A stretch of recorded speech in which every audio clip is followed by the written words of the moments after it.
Bismillahirrahmanirrahim. Assalamualaikum warahmatullahi wabarakatuh. Waalaikumsalam. Alhamdulillah hamdan syukran lillah. Asyhadu an la ilaha illallah wahdahu la syarika lah. Wa asyhadu anna Muhammadan 'abduhu wa rasuluhu la nabiyya ba'dah. Allahumma shalli wa sallim ala sayyidina wa habibina wa syafi'ina wa maulana Muhammadin wa ala alihi wa ashabihi man intala.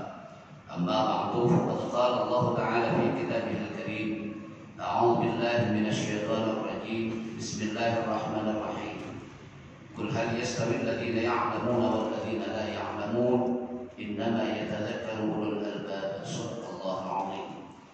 Segenap hadirin hadirat kaum muslimin dan muslimat, bapak-bapak, ibu, saudara-saudara yang dimuliakan Allah Subhanahu wa taala, sedang salat subuh berjamaah Masjid Jami As-Salam yang selalu mendapatkan perlindungan dan keberkahan Allah Subhanahu wa taala.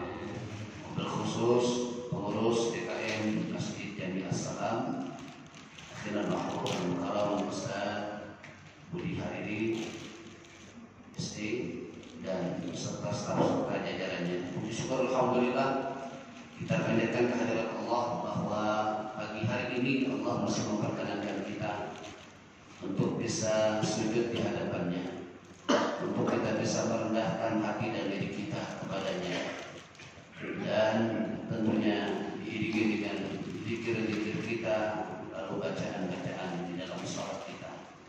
Mudah-mudahan seluruh rangkaian ibadah lisan kita, ibadah fi'li kita, ibadah qalbun kita senantiasa diterima oleh Allah Subhanahu wa taala sebagai ibadah yang makbul.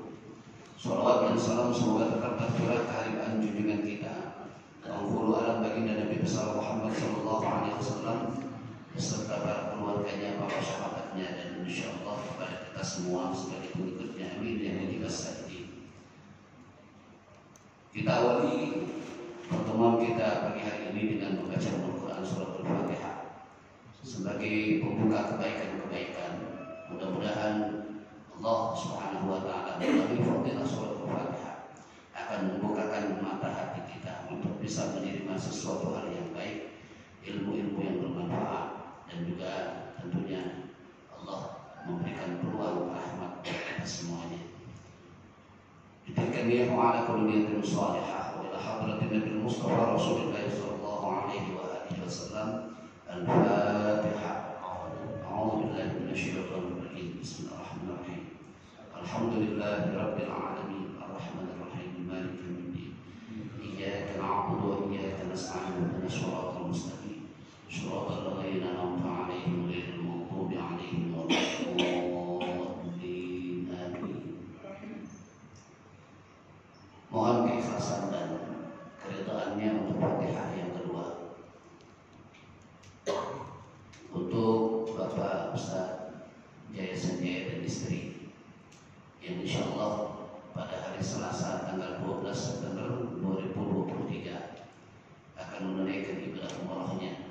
Tentu iringan doa kita semoga didengar oleh Allah dan dijabah sehingga beliau beserta istri berangkat dari tanah air menuju tanah suci Mekah Al-Mukarramah dan Madinatul Munawwarah selalu diberikan keselamatan, kesehatan, keafiatan, diberikan kemudahan pada pelaksanaan ibadah umrahnya, baik yang sifatnya lisaniyah, lalu kemudian fi'liyah dan qalbiyah. Mudah-mudahan diberikan kemudahan dan keridhaan oleh Allah Subhanahu wa taala, dan kembali dari tanah suci Mekah dan Madinatul Munawwarah ke tanah air ini membawa predikat umrah yang makbul dan mabrur. Al-Fatihah bi Allah yaftahu 'alaina abwaabal khairati wa futuhal 'arifin wa yarzuqna as-sihhata was-salamah wal 'afiyah wal barakah. Ila hadratin Nabi Mustafa Rasulullah sallallahu alaihi wa alihi wasallam. Al-Fatihah. A'udzu billahi minasy syaithanir rajim. Bismillahirrahmanirrahim. Alhamdulillahi rabbil alamin arrahmanir rahim maliki yaumiddin. Iyyaka na'budu wa iyyaka nasta'in ihdinas siratal mustaqim siratal ladzina an'amta 'alaihim ghairil maghdubi 'alaihim waladdallin. Amin. Hadirin hadirat sekalian yang dimuliakan Allah Subhanahu wa taala, pagi ini kita membahas asharata faslatan, sesuatu fasal yang berbicara tentang menjadi batal sholat itu dengan 14 perkara atau 14 macam. Kelihatannya banyak penjelasannya, tapi insya Allah ringkas kita. Yang pertama adalah bil hadas, memiliki hadas atau kita berhadas saat itu. Ya, misalnya buang air, buang angin, nah itu batal. Menyentuh kulit di antara yang bukan mahram, maka batal. Kita dengan istri kita batal. Kita dengan sepupu kita batal. Kita dengan keponakan tidak batal. Kita dengan anak tidak batal. Kita dengan menantu kita tidak batal. Ya. Kalau dengan sepupu batal. Kenapa? Karena sepupu bisa dinikahi. Ya. Jadi kalau bersentuhan kulit itu batal. Tapi biasanya kalau di sini kan bicara tentang dalam keadaan sholat. Kalau dalam keadaan sholat berarti buang angin atau sesuatu hal yang membatalkan sholat. Ya. Lalu wabiqudil najasati illam tulqa halan min ghairi hamlin, kejatuhan najis. Yang kedua, kejatuhan najis jika tidak segera dilemparkan atau dibuang najis itu, maka tidak batal. Ya, maka batal. Tidak segera ya. Kalau jika tidak segera dibuang atau dilemparkan najis itu dengan cepat, ya, dengan tidak dibawanya, maka batal. Kalau segera begitu najis seperti kejatuhan bangkai cicak kita di pundak kita, segera kita buang. Kalau gerakan yang spontanitas itu untuk mencegah sesuatu hal yang menjadi batal, boleh, ya. Jadi kita lemparkan najis. Misalnya jatuh bangkai cicak ke pundak kita, langsung kita gitu, ya. Nah, itu jadi tidak batal. Tapi kalau kita tidak sempat, mungkin kelamaan najis itu menjadi batal, ya. Wal kishaful aurati illam tustar halan. Lalu kemudian terbuka aurat jika tidak ditutupi dengan segera, ya. Misalnya kita lagi sholat nih, ada anak kita yang kita ajak sholat ke masjid. Ya. Anak kita kadang-kadang kalau lagi main gitu ya, namanya anak kecil, iseng dia. Ya. Muterin aja itu bapaknya. Ya. Dikubetin, kalau orang Betawi bilang dikubetin itu bapak. Kadang-kadang diangkat kainnya. Kalau sampai kelihatan pahanya, ya, segera kita tutup. Kalau menyegerakan aurat yang terbuka menjadi tidak batal. Tetapi kalau kita sengaja kita diamkan saja sehingga aurat itu terbuka agak sedikit lama, maka batal. Ya, nah, juga kaum bapak-bapak mesti hati-hati juga kalau sekiranya sholat di masjid atau sholat di rumah itu sama sebenarnya. Jadi untuk menghindarkan terlihatnya aurat kita, maka pakai pakaian itu yang memang mencukupi, ya, mencukupi artinya tidak kurang. Yang seperti apa yang kurang itu? Kalau kita sholat itu pakai kaos yang straight, yang ketat, ya, pakai celana panjang, pakai kaos yang ketat. Orang pakai kain, pakai kaos yang ketat saja bisa kelihatan aurat kita, ya. Batasan laki-laki dari pusat sampai lutut, ya, auratnya. Jadi kalau ketika kita ruku kelihatan nih di atas bokong kita, nah ini sudah batal. Ya, dengan kondisi ruku yang begitu lama, sujud juga begitu lama, maka batal.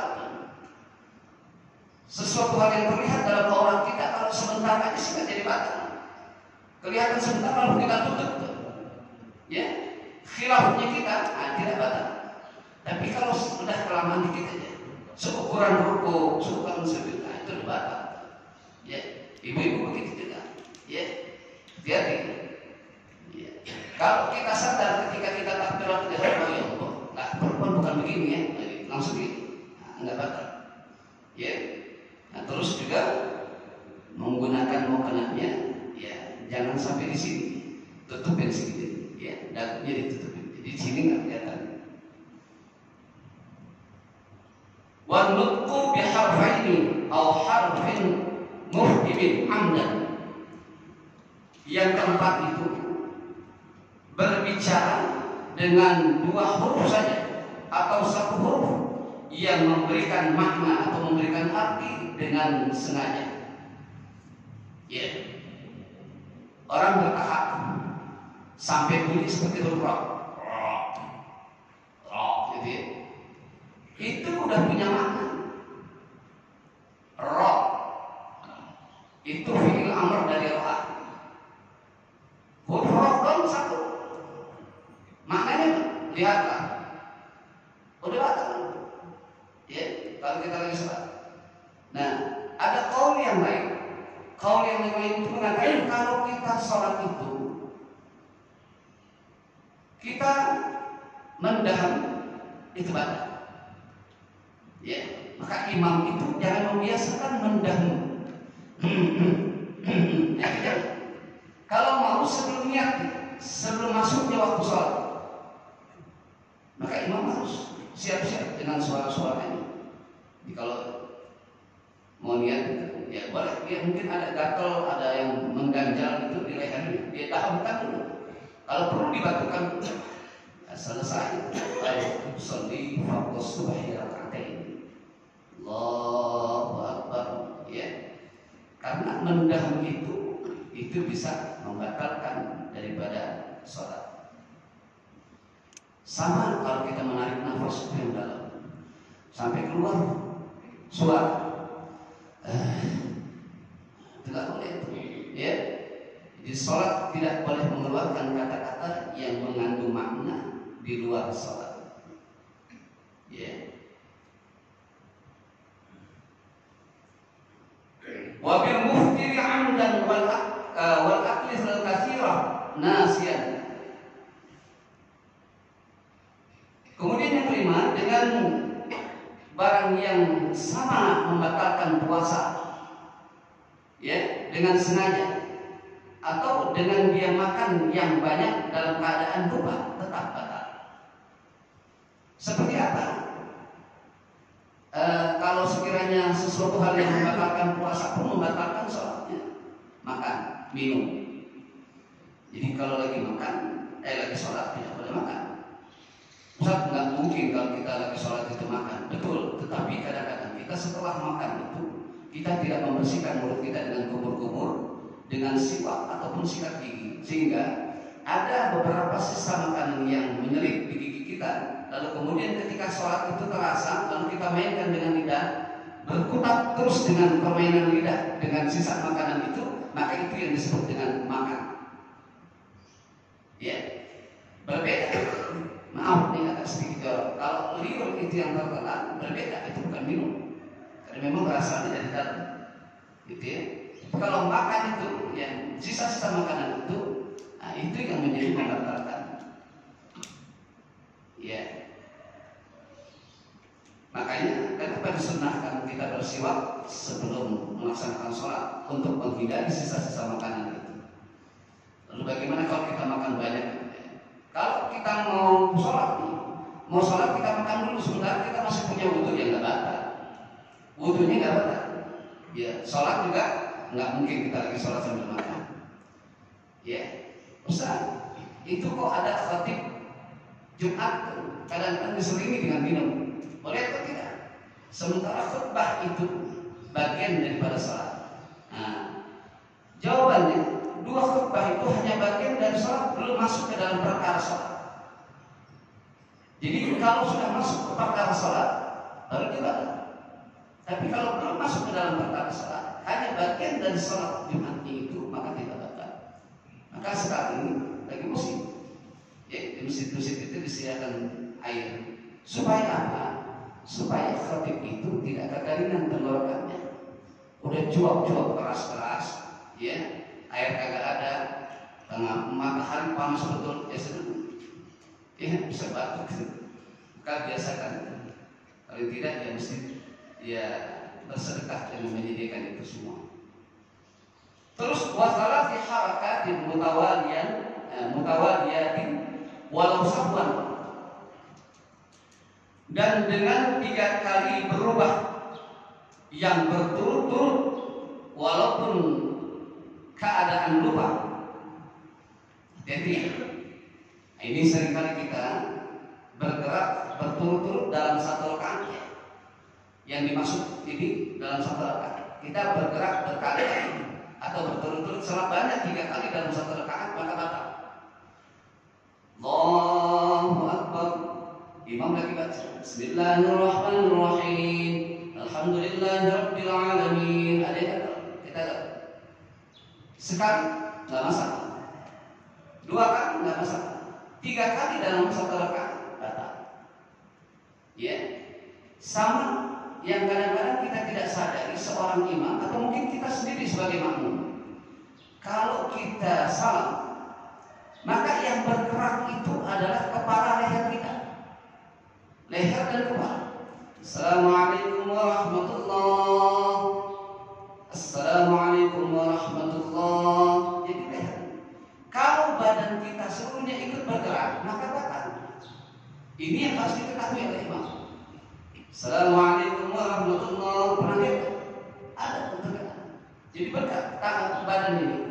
Assalamualaikum warahmatullahi. Assalamualaikum warahmatullahi. Batal.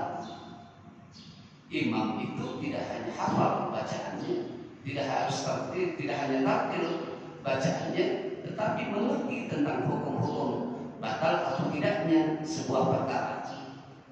Ya, batal atau tidaknya sebuah perkara. Ustaz, kok ribet banget masalah ibadah?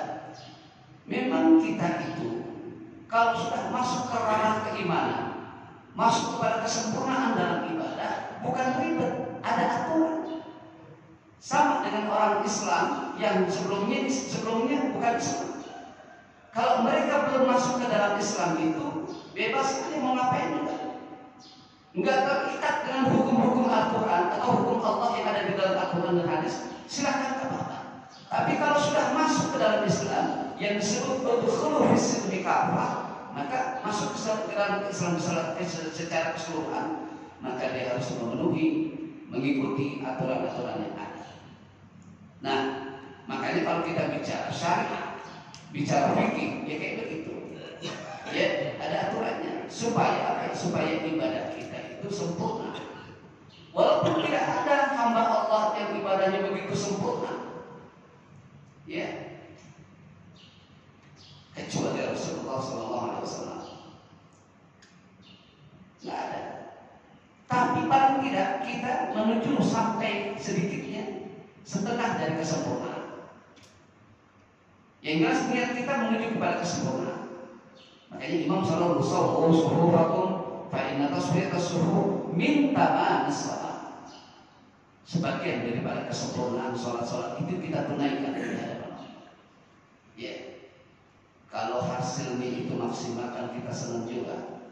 Begitu selesai nanti perkara-perkara ini akan menjadi tanggung jawab kita di alam kubur, alam barzakh. Itu awalnya. Kalau sudah di alam barzakh kita mendapatkan satu peluang yang indah, ya, keselamatan dari Allah, maka senang kita. Itu paling tidak nanti di akhirat akan mendapatkan keringanan dari Allah Subhanahu wa taala. Jadi bergerak 3 kali berturut-turut sama dengan sami Allahu liman hamidah. Ustaz, banyak orang yang mengekspresikan tidak.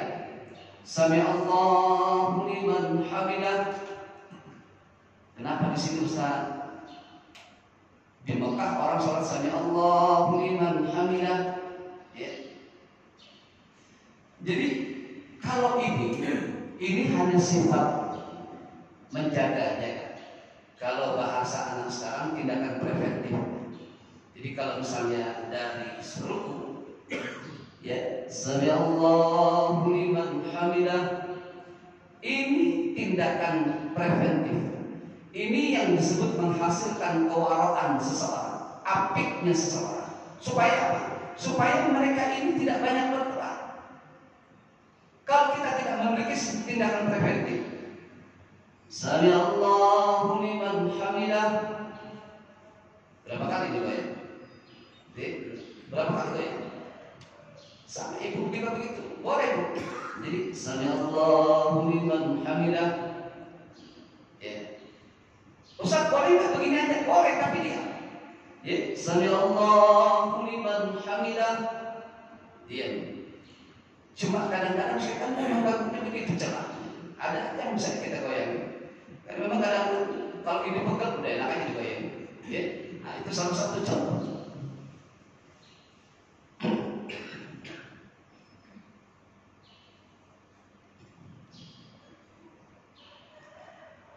Wal batil fahisyah wa darbatil muhriqah. Lalu kemudian dengan meloncat yang keras, wa darbatil muhriqah, dan juga memukul yang keras. Ya, kok orang bisa lagi sholat bisa lompat? Maksudnya bagaimana? Nah, kalau kita lagi sholat berjamaah di depan kita batal misalnya. Dia mikir secara otomatis softnya kan kosong tuh. Nah, ketika soft kosong itu yang di belakang maju ke depan, tetapi tidak harus dengan lompat atau berjalan secara tergesa-gesa. Jadi orang sholat itu ketika yang di depan kita itu kosong, karena dia batal, ya. Nah, kita batal. Ustaz bergerak bisa pindah 3 kali, ya. Kalau andainya kita menutupi segala sesuatu kekurangan itu di dalam sholat itu, andainya ada pergerakan 3 kali, ini pengecualian, ya, boleh. Tapi biasanya, kenapa bolehnya? Yang disebut ad-daruratu tubihul mahzur di dalam sebuah kaidah usul. Ad-daruratu tubihul mahzur. Kedaruratan itu membolehkan segala sesuatu itu yang memang tadinya tidak boleh. Darurat namanya, ya. Jadi nggak harus begini, gitu, nggak boleh lompat, ya. Apalagi kalau sampai lompat 1 langkah juga, nah nggak boleh. Berjalan pun harus pelan-pelan, ya. Nah itu salah satunya yang disebut dengan wal batil fahisyah, meloncat dengan keras, itu batal. Wal batil muhriqah, memukul sesuatu yang keras, ya. Entah apakah dalam orang sholat itu ada saja pekerjaan yang di luar sholat itu bisa memukul, ya, itu.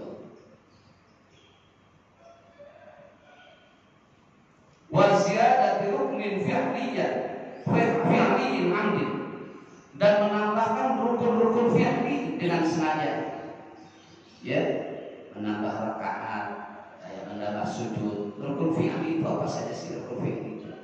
Rukun fi'li itu niat, berdiri tegak, ya, rukuk, tasyahud awal, sujud, tasyahud akhir.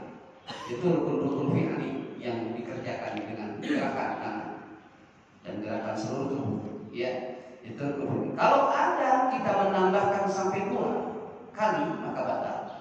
Entah itu lupa kita sujudnya sehingga kita sujud lagi. Kalau masih 1 kali kita menambahnya tidak masalah, tidak batal sholat kita. Tapi kalau sudah sampai 2 kali karena kelupaan kita tetap batal. Ya, jangan sampai sujud 2 kali ataupun rukuk 2 kali. Wa taqaddumu ala imamihi bi ruknaini fi'liyaini, dan mendahului kepada imamnya dengan 2 rukun fi'liyah. Imam rukuk, kita duluan rukuk di rakaat pertama. Imam belum sampai rukuk, kita sudah sampai rukuknya rakaat pertama. Begitu di rakaat kedua begitu juga. Imam belum sampai rukuknya, kita sudah rukuk, maka batal salat. Ya, batal salat.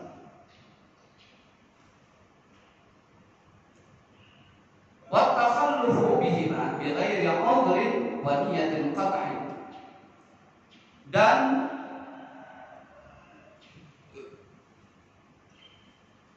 tertinggal dengan 2 rukun fi'liyah itu menjadi batal, ya.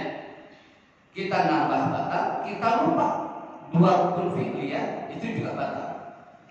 tanpa ada uzur, tanpa ada sebab, ya itu batal. Lalu yang ke-12, dan waniyatul qat'i, dan memiliki niat untuk membatalkan sholat, ya. Kalau kita punya niat membatalkan sholat, lalu niatnya saya sudah batal sholat ini batal, ya, itu. Kok bisa terjadi? Bisa saja. Kadang-kadang orang ada begini, saya ada janji yang sangat penting gitu ya, dengan seseorang, bisa jadi dengan pejabat. Saya mau janji ada janji dengan pejabat. Itu di dalam sholat kita itu udah berputar pemikiran kita, mutar aja pemikiran kita. Sekiranya nanti ada tamu ke rumah saya, kedengaran suara salamnya pejabat itu, saya batalkan sholat saya. Itu udah batal, ya. Apapun, apalagi kalau cuma teman ngajakin mancing, nih di taksi pulang nih, ya, mau ngajakin mancing nih tadi. Kalau di salam gue berdiri di sholat itu batal gitu, udah batal udah, ya. Nah, nggak boleh itu begitu. Wa ta'liqi qat'iha bi syai'in wa taraddudi fi qat'iha. Ya. Yang ke-13, wa ta'liqi qat'iha bi syai'in, dengan menggelantungkan untuk membatalkan sholat, ya, dengan sesuatu. Nah, maksudnya tadi, ya, kalau ada tamu misalnya saya mau batal, udah menggantungin niat gitu, sudah menggantungkan niat itu kita sudah batal.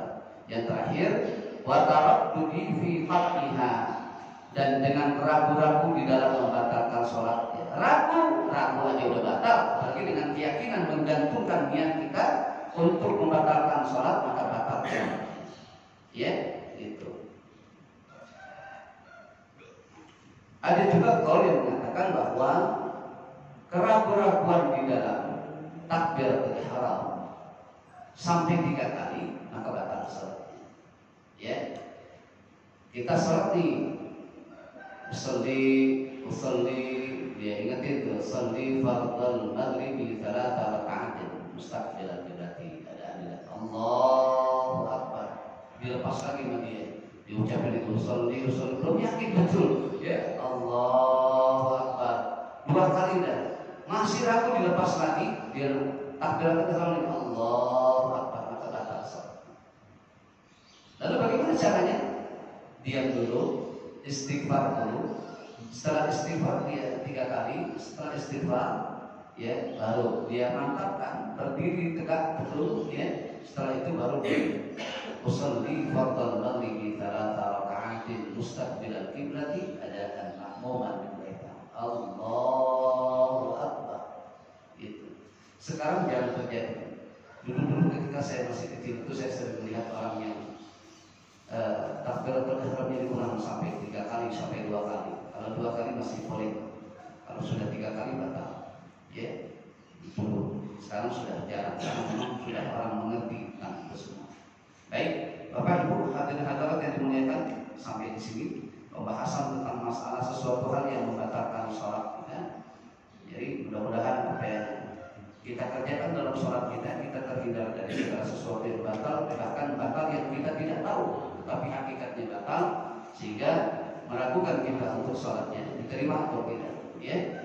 Baik, jika ada permasalahan silakan, mudah-mudahan saya bisa menjawab.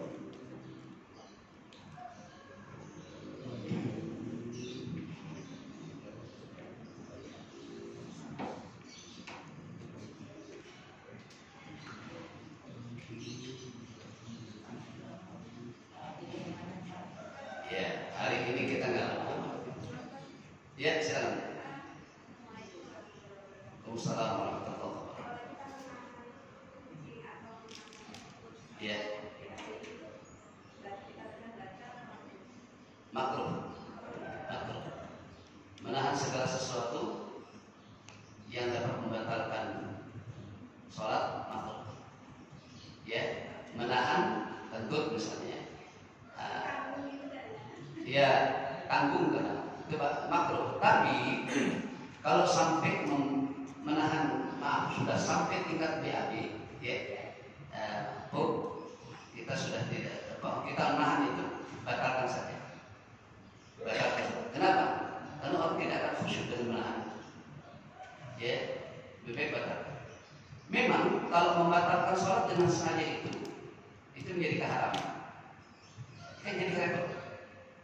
Membatalkan sholat dengan kesengajaan, ya, itu keharaman. Dilema kita. Tapi itulah jalan keluar yang terbaik. Ketika kita ragu dengan keraguan yang tidak amat sangat, seperti nahan kentut kan nggak begitu sangat ya keraguan itu. Artinya kita masih bisa konsen. Tapi kalau BAB kan bisa, gitu ya. Pasti kita ada nahan sakit di perut itu. Maka batalkan saja. Ya, selesaikan dulu. Begitu selesai kita mulai lagi sholat kita aman, nyaman gitu ya. Baik. Iya. Kalau batuk ya, batuknya nggak bisa lagi. Betul. Lagi sholat, Nggak apa-apa. Nggak apa-apa. Nah, tapi batuknya yang ya artinya memang batuk betulan ya. Nah, ada orang yang bersin. Bersin itu makanya jangan dibiasakan. Nah, kalau orang bersin itu Hashim. Dan kalimat aku itu berapa? Ada nama orang disebut di situ Hashim, gitu ya. Kadang-kadang mohon maaf saya berapa kali tuh kaget tuh di belakang saya Hashim itu gede banget itu. Ya Allah sampai keganggu kaget gitu. Ya, nah, kalau bersin yang kayak gitu nggak boleh batal. Bersin yang gitu. Batuk yang memang kita tidak inginkan sesuatu hal ya memang kita nggak pengen batuk. Cuma kalau batuknya sampai mengeluarkan kalimat ataupun konsonan dalam vokal itu bisa batal. Batuknya yang biasa. Tapi kalau batuk yang menimbulkan kata, nah itu batal. Gitu. Tapi kalau imam ini ketika membaca surat Al-Fatihah, ya, di saking wajibnya surat Al-Fatihah dalam sholat. Imam sholat sendiri gitu ya. Kalau lagi baca Fatihah kita batuk, maka ulang kalimat itu. Ya, Maliki Yaumid, begitu situ batuk. Jangan dilanjutkan surahnya, diulang lagi. Maliki Yaumiddin, gitu ya. Itu kesempurnaan surat Al-Fatihah. Jadi jangan sampai rusak surat Al-Fatihah. Gitu.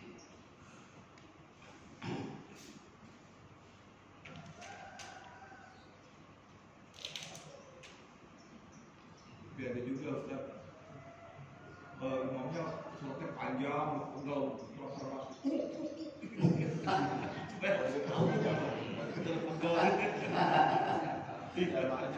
Iya.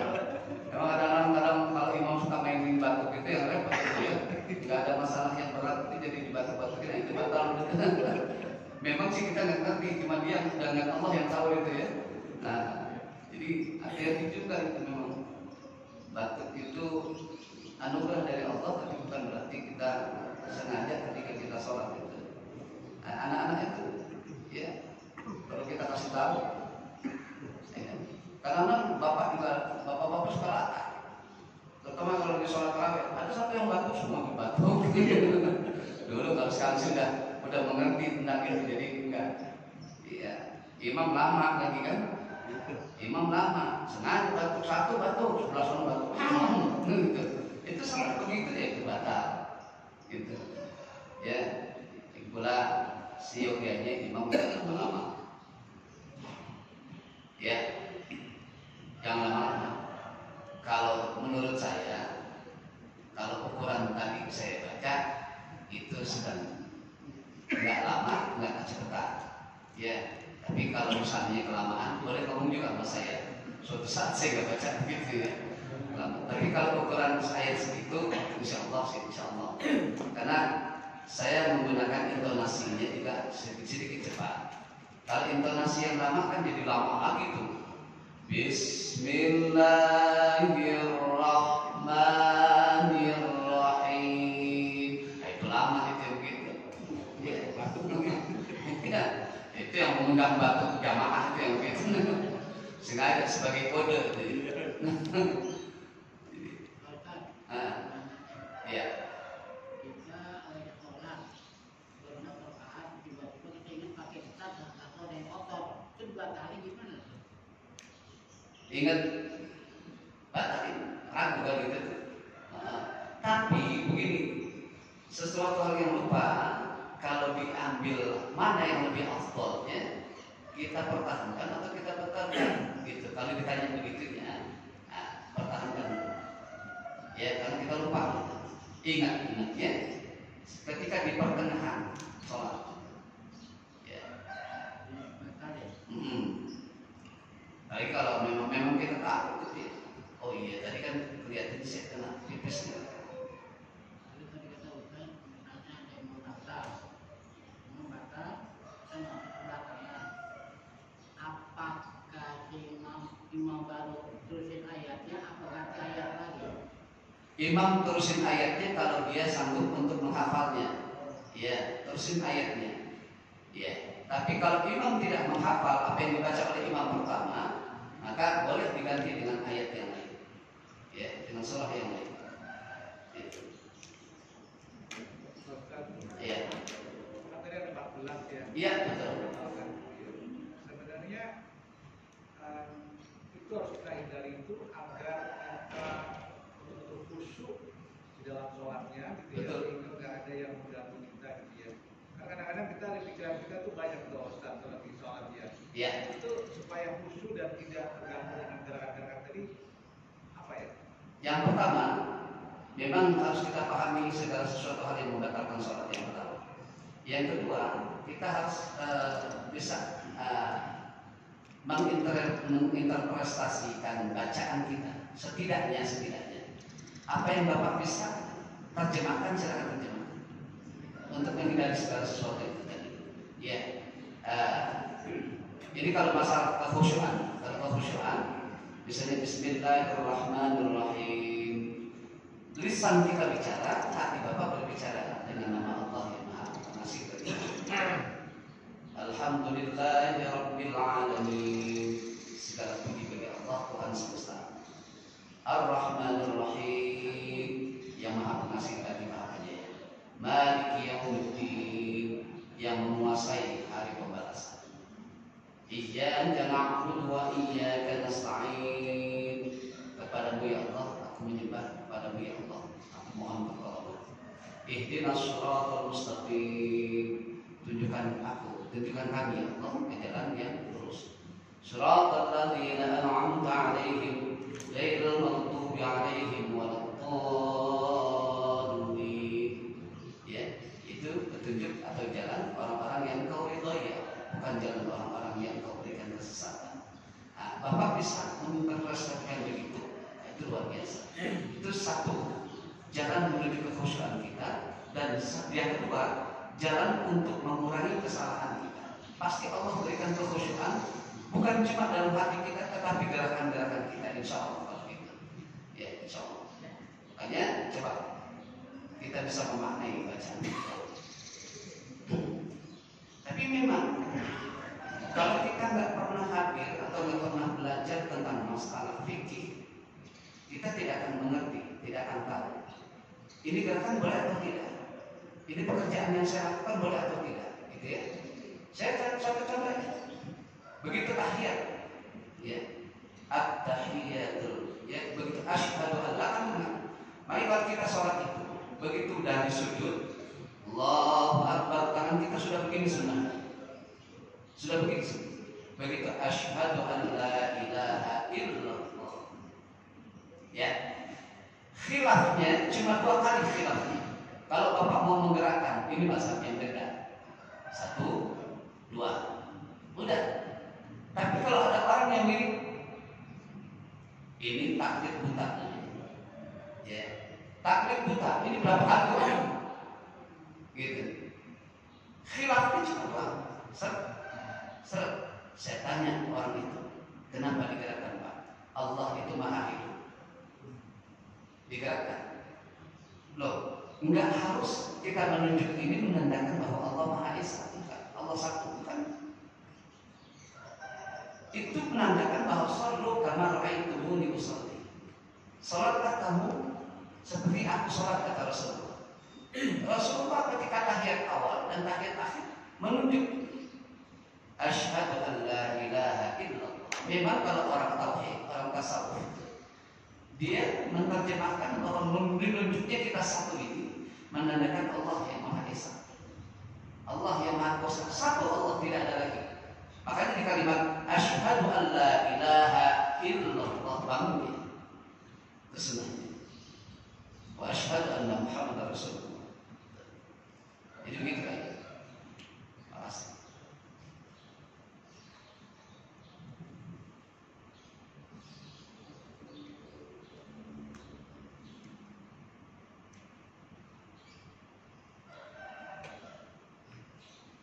Kalau dalam kehidupan ini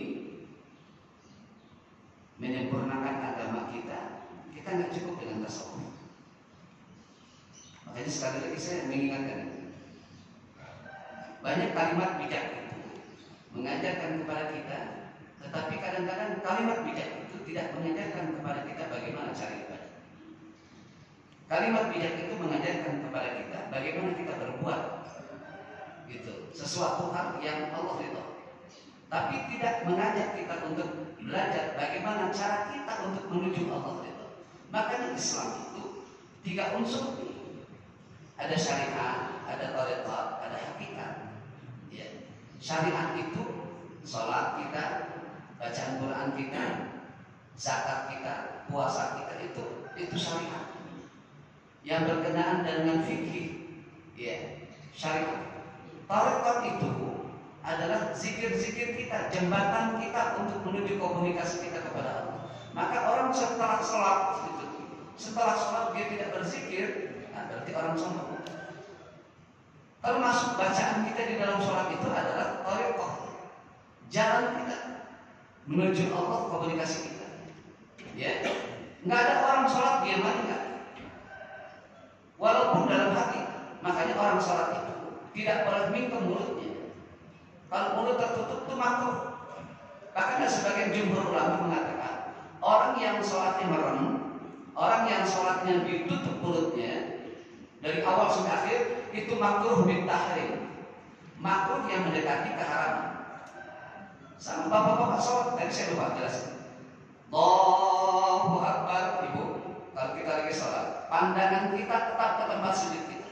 Ya, kalau ada orang sholat, dia melihat ke atas, dia melihat begini, ya, dilihat langit-langit, dilihat gambar tulisan-tulisan, dilihat profil-profil di dalam masjid itu. Kok indah sekali. Itu makruh bitahrim. Kalau kita baca kitab Irsyadul Ibad ila Sabilir Rasyad, itu bahkan batal sholat. Kenapa? Karena dia sudah melakukan keharaman. Jadi sholat nggak baru malam aja. Ya, atau mulut terkunci mulutnya, nggak berkomat kamit. Ya, maka itu makruh bitahrim. Nah, artinya begini. Dalam hidup ini menuju kesempurnaan keimanan dan keislaman kita, ya kita jangan cuma masalah-masalah yang berkenaan dengan hati saja. Walaupun orang yang punya hati mulia itu ya luar biasa. Makanya untuk meraih adab, untuk meraih akhlak, baik akhlak dalam sholat kita, lebih akhlak di luar sholat kita, akhlak terhadap manusia dan kepada Allah Subhanahu wa Ta'ala. Kalau kita tidak melakukan syariat berupa taklim, menuntut ilmu, tidak akan bisa kita meraih akhlak itu. Ya, akhlak kita dengan akhlak non muslim berbeda, Bapak. Ya, kalau akhlak kita sama dengan akhlak non muslim, berarti kalau kita sholat, kita boleh yang ibu-ibu pakai rok mini terbuka aurat. Karena ada batasan yang berbeda. Ya, saya kadang-kadang suka ditanya itu saya. Dulu pernah saya ditanya senat mahasiswa itu, Ustaz, enaknya di dalam Islam ini bisa mengklaim dirinya bisa masuk surga walaupun dia jahat sama orang, gitu. Sementara ada orang-orang non muslim nggak pernah jahat sama orang, baik banget sama tetangganya. Kok umat Islam bisa mengklaim sebagai orang yang masuk neraka. Gitu. Kok bisa begitu, Ustaz? Ya, makanya saya bilang akhlaknya satu berbeda. Yang kedua, kita tidak mengklaim begitu. Ya kita bisa bicara mengklaim begitu. Andainya dia mengklaim juga nggak masalah. Kan kita juga disebut domba-domba yang tersesat sama mereka, kita nggak marah. Tapi masalahnya begini, kenapa kita bisa mengklaim begitu? Karena memang beda prinsip. Beda prinsipnya bagaimana, Ustaz? Ya sekarang begini. Kalau Anda sama saya kuliah di satu tempat yang sama, kampus, ya, di prodi yang sama saya. Cuma bedanya, kalau Anda masuk ke kampus ini tidak mengisi registrasi, tidak membayar semester, tidak membayar uang pangkal. Sementara saya masuk ke kampus ini, saya isi registrasi, saya bayar uang pangkal, saya bayar setiap semesternya. Pertanyaan saya, begitu sama-sama kita lulus nih, Anda diperkenankan, Anda nggak bayar, Anda nggak mengisi registrasi, tapi Anda diperkenankan kuliah di sini. Nah, pertanyaan saya, kalau kita sudah lulus nih, yang dapat ijazah saya atau Anda? Saya bilang begitu. Jelas dong Ustaz, kata dia. Kenapa saya bisa dapat ijazah? Karena Ustaz mengisi registrasi. Ustaz bayar uang semester, Ustaz bayar uang pangkal. Sama dengan hal itu. Kenapa kita mengklaim bisa masuk ke dalam surganya? Karena kita sudah membayar kepada Allah dengan syahadat kita. Artinya kita telah bersyahadat di hadapan Allah. Syahadat itulah yang bisa memasukkan kita ke dalam surga. Walaupun andainya ada hamba Allah umat Nabi Muhammad SAW itu berbuat maksiat, pada akhirnya nanti dia tidak akan kekal di neraka. Permasalahan yang sangat merugikan, permasalahan yang sangat menakutkan itu adalah ketika manusia kekal di dalam neraka. Kalau siksaan mungkin banyak, cukup manusia banyak. Orang yang bebas dari siksaan di neraka sama sekali itu cuma sedikit orang. Dulu sih saya nggak tahu ya, baca riwayat itu hanya 70.000 orang. Allah untuk saya belum kaji itu hadis itu. Hanya 70.000 orang yang tanpa hisab. Selebihnya itu orang pasti merasakan neraka. Gitu. Bagi kita yang kita takutkan kekalnya di neraka luar biasa. Ya satu hari di neraka 1000 tahun di dunia. Kita bisa bayangkan. Nah artinya kesempurnaan ibadah kita, ya kita ini dengan 3. Satu syariat, 2 tarekat. Ya syariat itu ibadah kita, tarekat zikir kita. Nah hakikat itu apa? Hakikat itu memerankan dari 2 ini, ibadah kita, ya, terus zikir kita aplikasikan dalam hati kita, dikuatkan. Nah baru bisa sampai kepada tempat ma'rifat. Ma'rifat itu makom yang tertinggi, Bapak Ibu sekalian. Ibu kalau sudah sampai ma'rifat, Masya Allah luar biasa. Ya, biasanya kalau orang sampai ma'rifat, kasyaf penglihatannya itu diperlihatkan oleh Allah. Makanya ada kenapa wali songo itu, wali-wali itu bisa melihat. Ya, saya lupa Buya Muntasir yang menjadi lupa. Ada saya kenal Buya Muntasir, saya pernah berbicara 4 dana daerah di kampung. Saya diajak sama kawan saya, Ustaz, kita ke tempat Buya Muntasir. Bapak Ibu, kehidupan beliau cuma ibadah. Dia berbuat baik kepada sesama tetangga-tetangganya. Beliau nggak kerja. Yang ada beliau mengkaji agama terus. Sampai anak-anak itu tidak diperkenankan bekerja. Saya dengan kawan saya berangkat ke sana.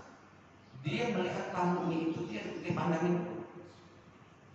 Saya nggak tahu. Wallahu a'lam. Mungkin salah satu min auliyaillah dari wali Allah.